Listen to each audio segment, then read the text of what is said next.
Kayak yang udah kita tahu nih, sekarang kan pembelajaran tatap muka udah diterapkan lagi ya Pak. Lalu gimana sih ceritanya PTM ini bisa diterapkan di SMA Negeri 3 Pekalongan? Lost learning. Apa itu Pak? Lost learning itu Halo semuanya, selamat datang di podcast. Kayaknya pernah itu. Satu bulan 3.000 saja. Tolong tuh alumni dibayar rata. Rumor-rumornya kagak itu. ANJAY anjay. Sampai jumpa. Halo semua, selamat datang di podcast Ganesha. Bersama saya Hasna Kamila dan di sini sudah ada Bapak Abdul Razak selaku Kepala SMA Negeri 3 Pekalongan. Selamat pagi Pak Razak. selamat pagi, semangat pagi. Ya, semangat pagi walaupun sudah siang tapi kita harus tetap semangat pagi ya Pak. Oke, setuju. Nah Pak, kayak yang udah kita tahu nih, sekarang kan pembelajaran tatap muka udah diterapkan lagi ya Pak. Lalu gimana sih ceritanya PTM ini bisa diterapkan di SMA Negeri 3 Pekalongan? Oke, makasih Mbak Asna, tetap semangat. Ya. PTM dilakukan itu sebenarnya karena respon dari keresahan, kemudian kekhawatiran yang dialami oleh pelaku pendidikan, baik itu guru, kemudian siswa, orang tua, bahkan masyarakat. Apa itu kira-kira?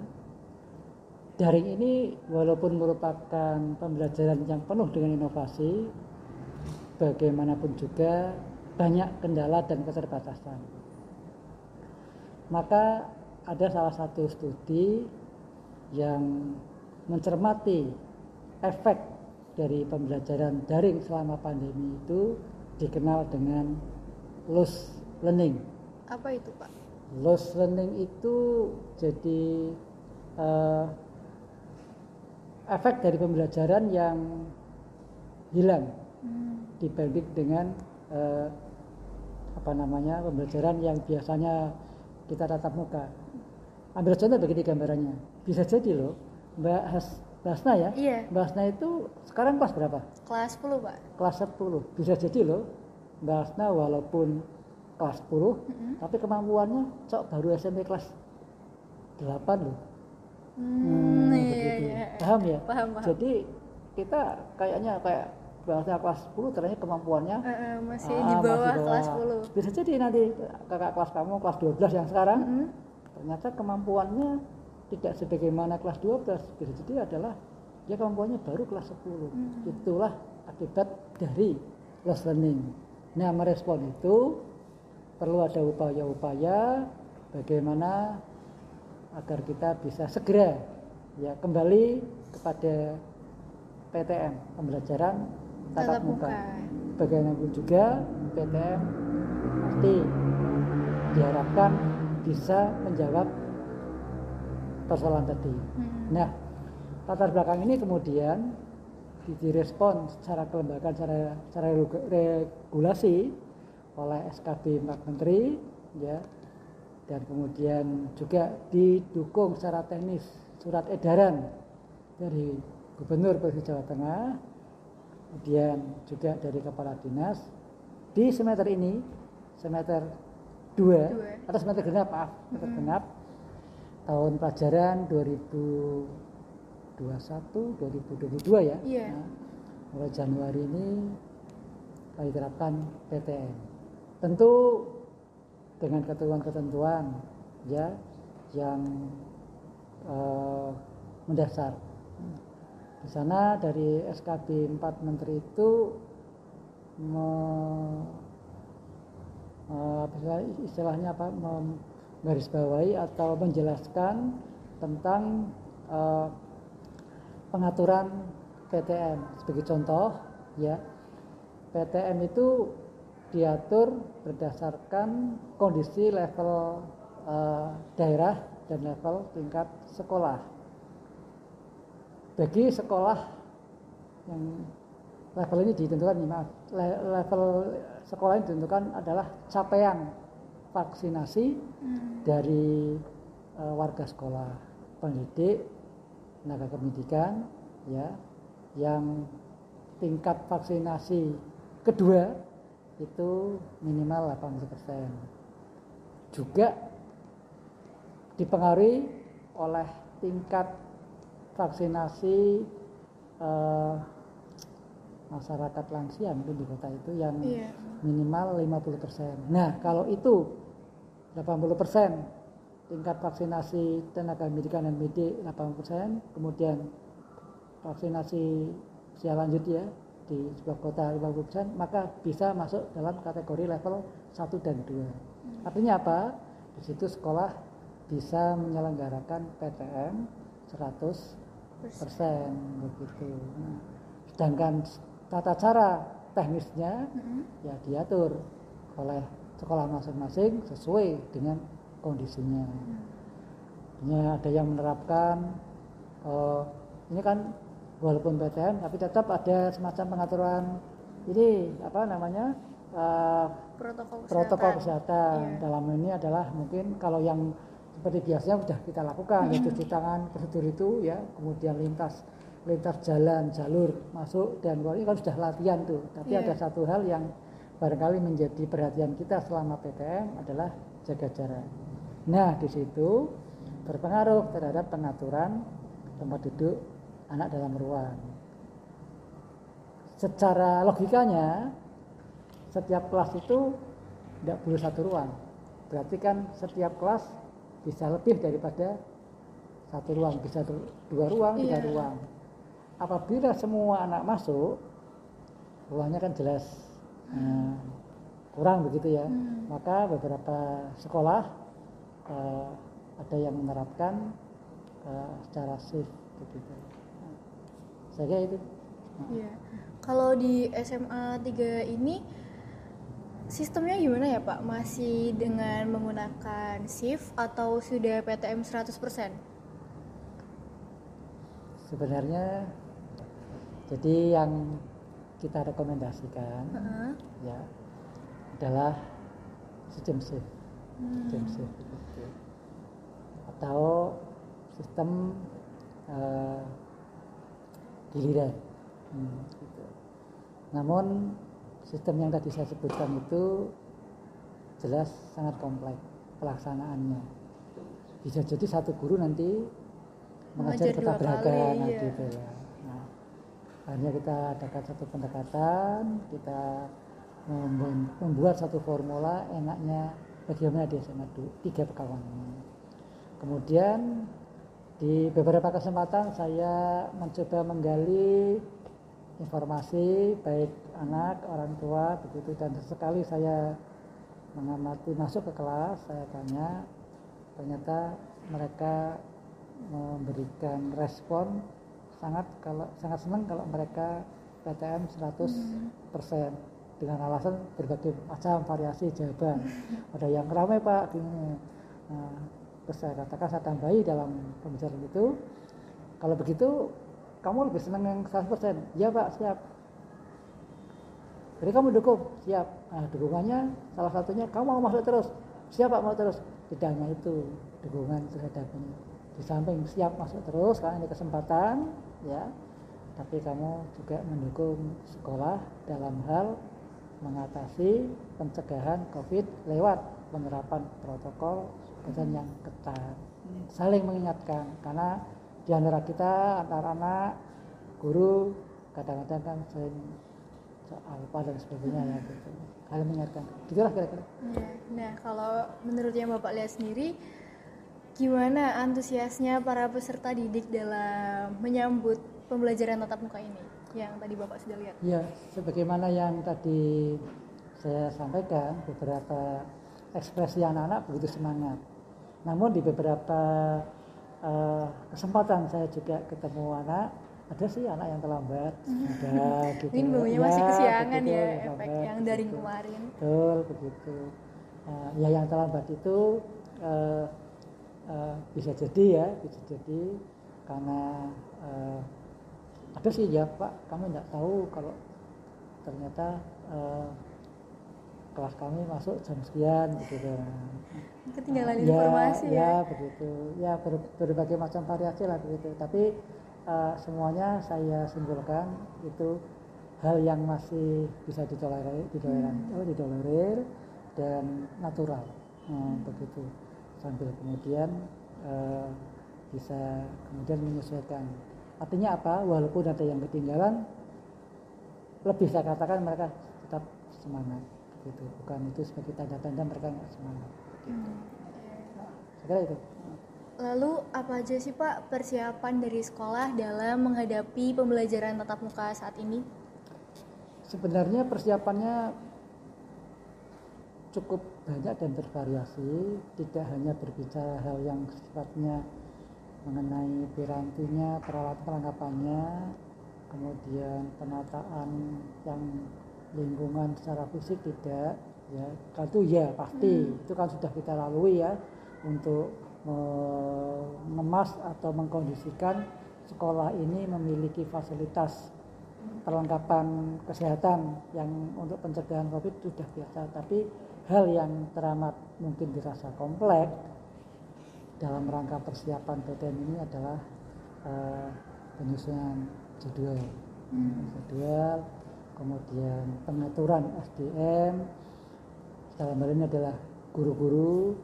Juga harus dipahami bahwa yang terjadi dalam PTM tidak hanya yang diperhatikan di dalam kegiatan di kelas, tapi kegiatan di luar kelas seperti anak masuk, ya, kemudian nanti beraktivitas selama mungkin istirahat dan pulangnya itu sebenarnya perlu ada pantauan, pengamatan, begitu.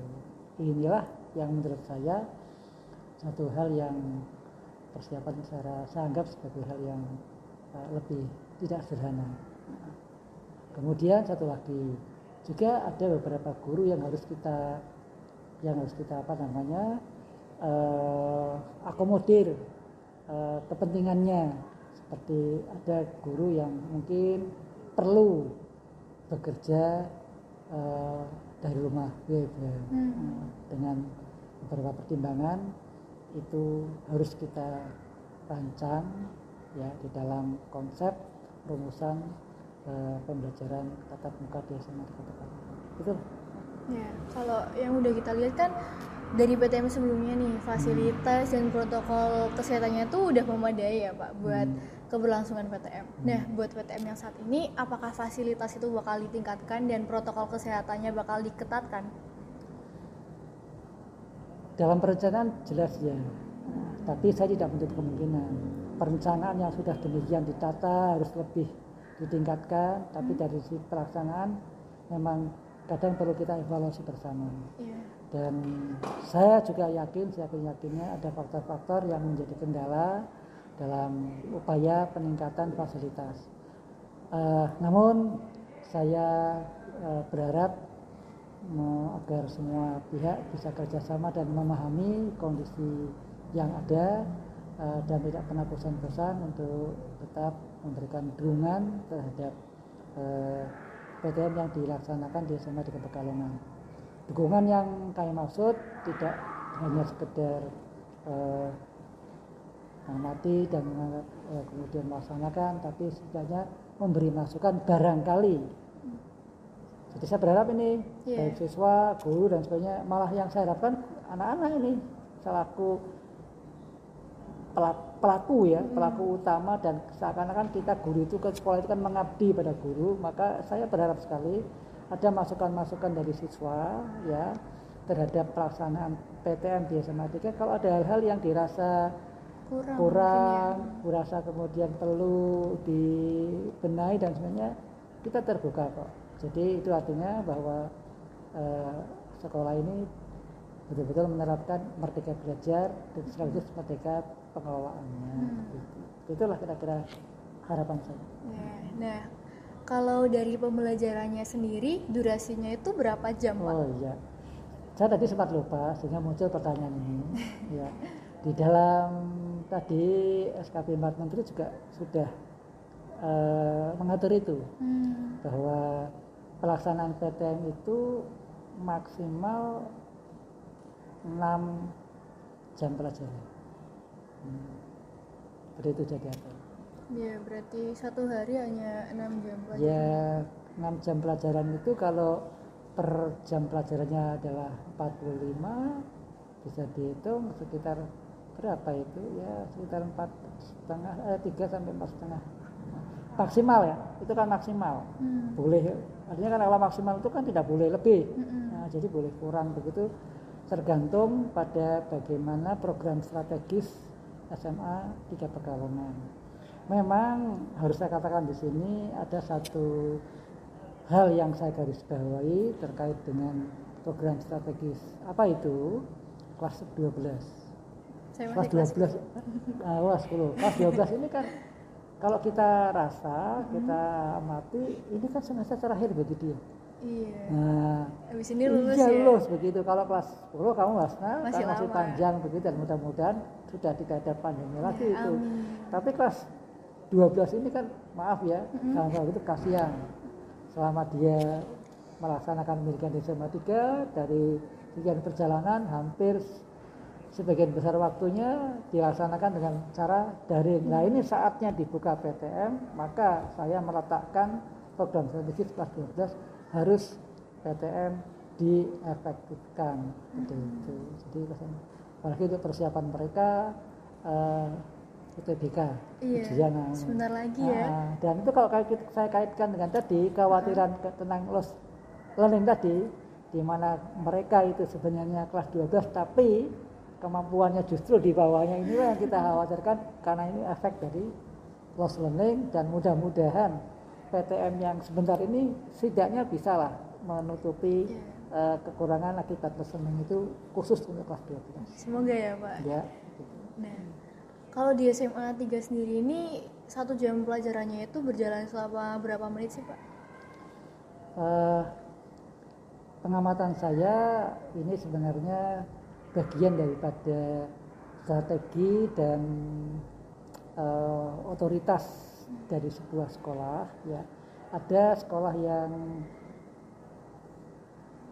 melaksanakan PTM itu hanya beberapa mapel ya, misalnya hanya 4 mapel begitu ya, 4 mapel, karena itu dikatakan maksimal 4 mapel boleh.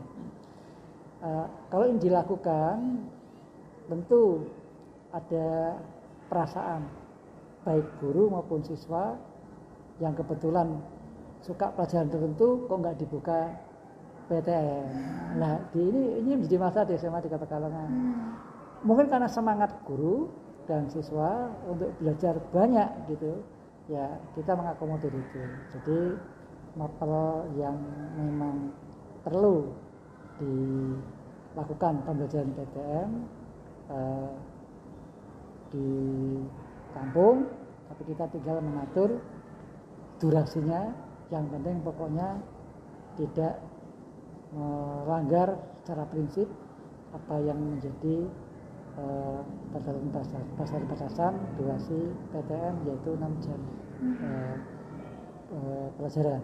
Nah, kalau di SMA 3 Pekalongan menjawab pertanyaan itu, estimasi saya kayaknya tiap jamnya sekitar 30 menit gitu.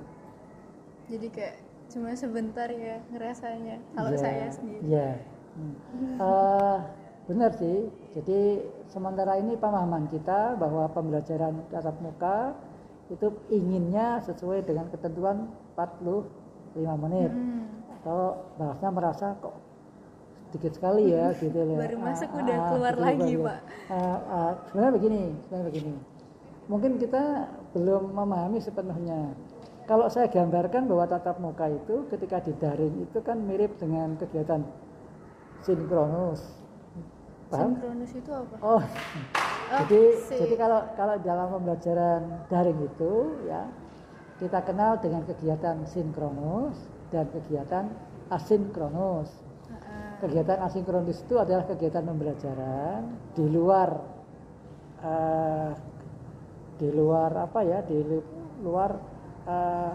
pertemuan antara pembelajar dan pembimbingnya begitu ya.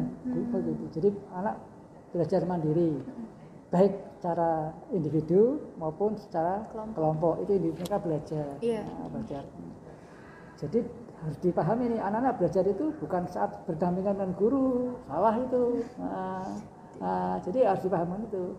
Jadi anak itu belajar sepanjang hayat, sepanjang waktu, walaupun tidak ada guru bisa belajar. Nah disitulah kita sebut sebagai kegiatan asinkronus, menelaah macam-macam. Nah tentu kan di kegiatan asinkronus itu kan munculkan masalah-masalah, ya itu membuat catatan. Nah itu nanti dirancang, dibicarakan pada saat kegiatan sinkronus, bertemu dengan narasumbernya, begitu diskusi begitu. Nah, itu adalah sebagai tindak lanjut mereka belajar secara asinkronus. Nah, apa hubungannya dengan tadi yang Mbak Asna rasakan 30 menit kok rasa cepat ya, apa efektif? Nah, 30 menit itu sebenarnya kalau anak-anak mampu pahami itu sesungguhnya anak itu dalam tatap muka itu yang seperti sinkronus tadi. Mengkonfirmasi, mendiskusikan hal-hal yang bermasalah selama saat kegiatan asinkronus itu tadi. Seperti itu. Jadi kalau itu dipedomi, saya kira mungkin bisa efektif iya, ya 30 iya, menit tatap itu. muka itu betul-betul bisa menutup tadi yang disebut sebagai loss Learning. gitu. Ya, jadi itu ya, Pak. Nah, terus sekarang ini kan lagi rame ya Pak, rumor-rumor Iya. Omikron setelah Iya. COVID masuk ke Indonesia. Nah, Iya. itu mungkin di Pekalongan udah belum sih Kak? Saya tidak menjawab mengenai kalau sudah ada belum, tapi itu seolah seperti monster. Iya, jadi kayak kemarin udah COVID datang, terus ada saudaranya datang. Saya kira kita tidak perlu takut, tapi bukan berarti kita tidak waspada. Jadi kita ambil tengah-tengah gitu. Tidak takut itu artinya jangan kemudian karena berlebihan kita takut sehingga aktivitas-aktivitas yang semestinya dilakukan dan menutup kekurangan selama ini tidak dilakukan. Jadi kita kejar ya mengenai kekurangan yang kita sebut bagi itu dalam kehidupan. Namun jadi ini memang saya melihat dan orang juga lihat kadang kita terlena. Dirasa sudah bebas kemudian loss begitu. Makanya saya wanti-wanti kepada anak SMA 3 Pekalongan masuk ya tetap suhu yang sakit tolong nggak usah masuk, nggak apa-apa gitu ya. Kemudian kita pakai masker begitu ya ketika beraktivitas di SMA 3 Pekalongan ya dipuni semualah itu gitu. Tetap waspada gitu saja. Kira itu. Dari rumor Omikron ini ada nggak sih Pak pengaruhnya, pengaruh buat pembelajaran tatap muka ini? Kalau saya melihat di SMA 3 Pekalongan, saya tidak melihat yang lain gitu ya. Kalau saya melihat SMA 3 Pekalongan, saya belum mendapatkan adanya laporan atau pendapat respon baik itu orang tua anak, Pak kami takut Pak adanya Omikron, jadi kalau bisa PTM belum sih begitu ya. Mudah-mudahan kita selamat ya. Saya wanti-wanti di forum ini, ayo untuk anak-anakku di SMA 3 Pekalongan dalam berkegiatan ya. Kalau kegiatan seperti ini belajar di kelas saya masih ada di SMA 3 Pekalongan ya, maksudnya saya berada di lingkungan SMA 3 Pekalongan, maksudnya begitu. Saya bisa mengamati. Tapi saya lihat ini memang dilema bagi saya selaku pemangku kepentingan yang penting di SMA 3 Pekalongan dalam hal membuat keputusan tentang kegiatan ya organisasi kayak kamu, OSIS ya, suborganisasi yang lain, Semangat TV, basket. Ketika saya nggak ada di sini, saya pasti menyampaikan tolong kepada pembina awasi. Kalau pembina nggak ada, saya tutuplah kepada pejabat-pejabat tingkat siswa ini yang menghidangi Semangat TV, tolong anak-anak teman-temannya supaya jaga itu, supaya nanti jangan, yuk kita jaga bersama SMA 3 Pekalongan. Tidak menjadi klaster, sebab kalau klaster viral kita dan semuanya semuanya rugi begitu. Kita mau viral tapi yang positif jangan nggak yang viral gitu. yang Nah, itu merugikan. yang saya khawatirkan. Kita berdoa semoga jadi di saat saya berada di SMA mungkin saya bisa lakukan itu, tapi ketika saya tidak ada, ini yang saya khawatirkan. Itulah saya titip. Ada nggak Pak pesan dan kesan buat anak-anak SMA Negeri 3 Pekalongan? Ya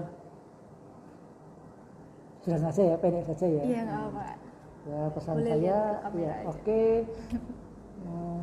Pesan saya di masa pandemi ini tetap terus berprestasi dan inovasi tiada henti.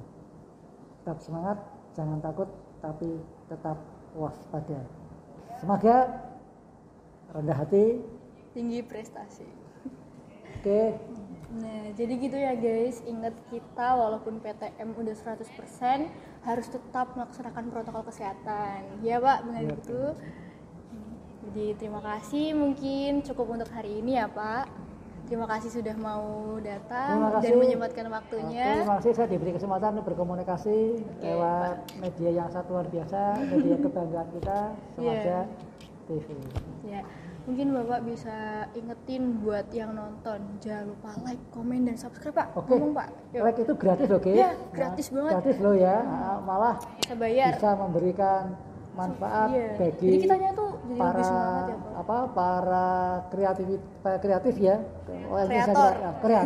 kreator untuk senantiasa termotivasi untuk bikin hal-hal baru dan manfaat motivasi. Iya. Oke. Oke. Jangan lupa like, komen, dan subscribe. Terima kasih. Sampai jumpa.